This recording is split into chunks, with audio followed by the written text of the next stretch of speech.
And ultimately, there's nowhere better to watch sport than in your local pub with your mates and having a few pints. I think it trumps home every time. I'm the MA's Ed Bedington, and this is the Review of the Week.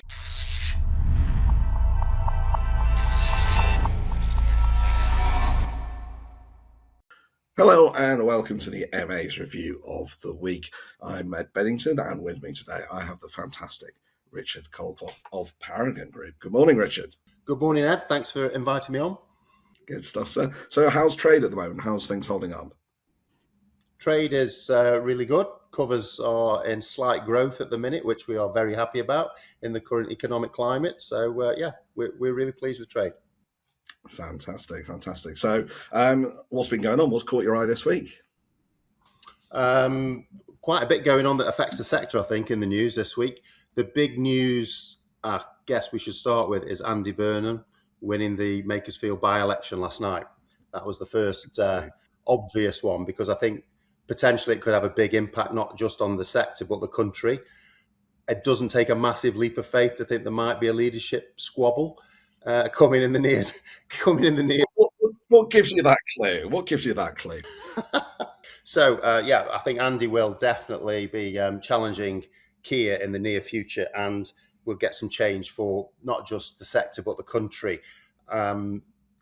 We should probably anticipate that in the autumn, I guess. There'll be a couple of months. And the noises that Andy Burnham's made in the past with regards to hospitality are really positive. He's talked about VAT reduction. He's keen on business rates.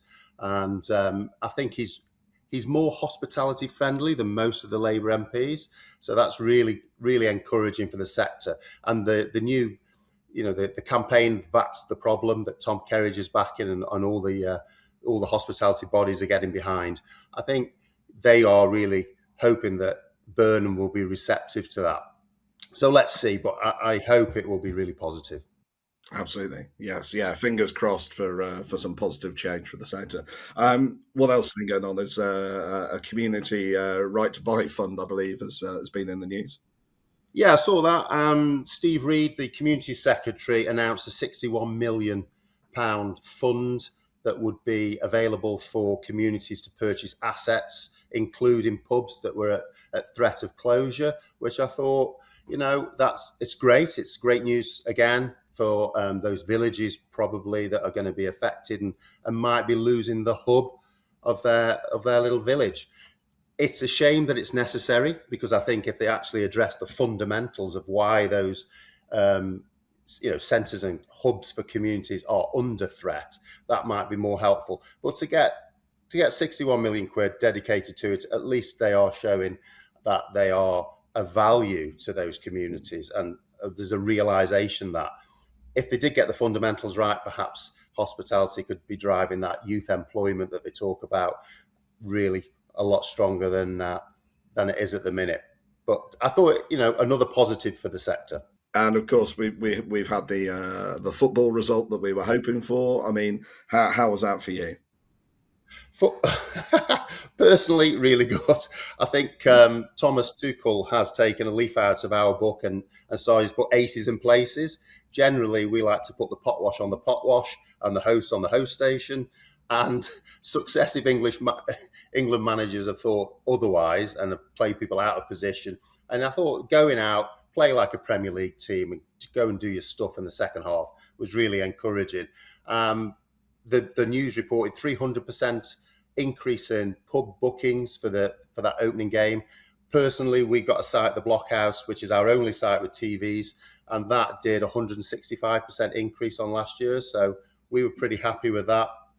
A really, really strong performance. And I think next Tuesday we will get another real good boost.